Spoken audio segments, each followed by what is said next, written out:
le traitement infligé à M. Diomède Ligambawadje, qui vient d'être démis de ses fonctions de directeur de la prison de Bubanza, pour le simple fait d'avoir reconnu à la journaliste Floriane Ilangabiyé le droit de participation aux actions des réfugiés de cette prison, remettant ainsi en cause le droit de Floriane Ilangabiyé à la dignité de la personne humaine, suscite l'indignation et la consternation de tous ceux qui savent que la prison n'est pas un espace de mépris, de torture morale et de déni de tout droit à la dignité de la personne humaine, mais plutôt un espace de réparation et de restauration.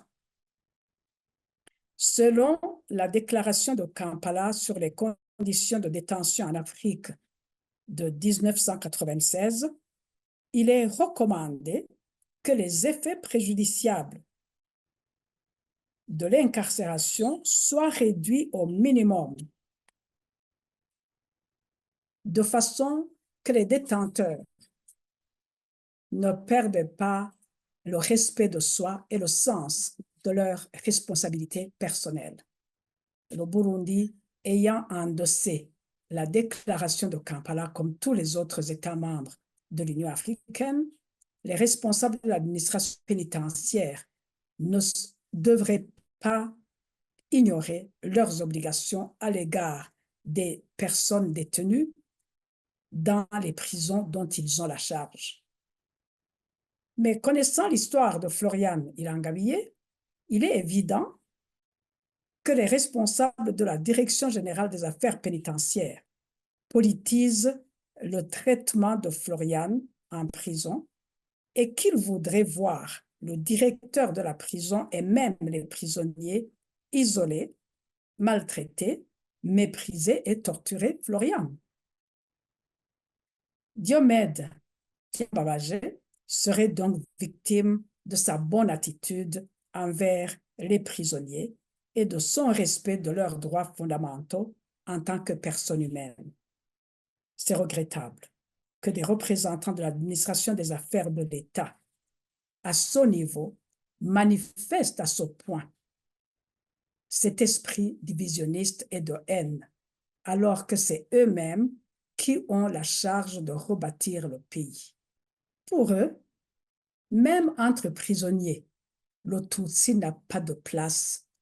Et ceci affirme en plus que c'est les principes adoptés par le CNDD-FDD qui dictent ça. Et c'est à ce titre que par la suite, le gouverneur lui-même, Cléophas Nizigimana, aurait ordonné le 14 avril 2024, au cours d'une réunion tenue à la prison, que désormais, seuls les Hutus seraient représentants des autres prisonniers. C'est une honte.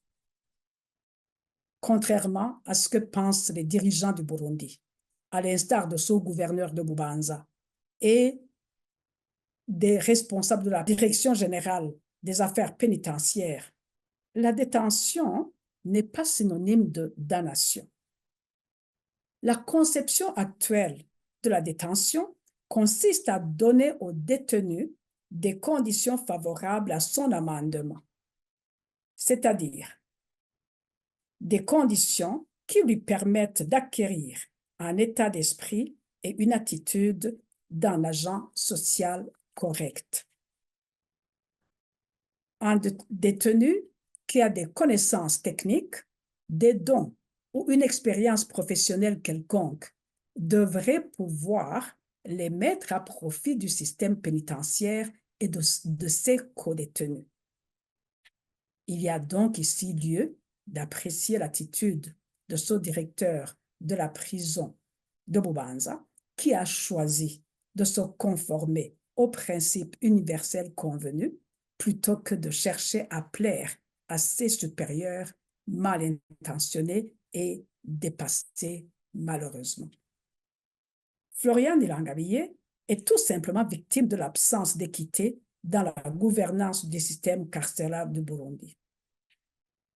Cette politisation du système de gouvernance n'aura d'autre résultat que la violation de tous les principes universels relatifs aux conditions de détention. Le Burundi ne fera que se singulariser dans sa démarche de négation de tous les droits humains fondamentaux de ses citoyens. Florian Irangabire est donc victime de cette absence d'équité dans la gouvernance du système carcéral du Burundi. Nous saisissons cette occasion pour l'encourager à tenir ferme, à rester positive et disposée à servir sa communauté là où elle est. À elle, à tous les prisonniers qui sont dans la même situation qu'elle, et à son directeur Diomède Yambabage, nous leur disons, ne soyez pas intimidés. Mettez toujours la loi et le bien avant toute autre chose. Le bien finira par triompher sur le mal.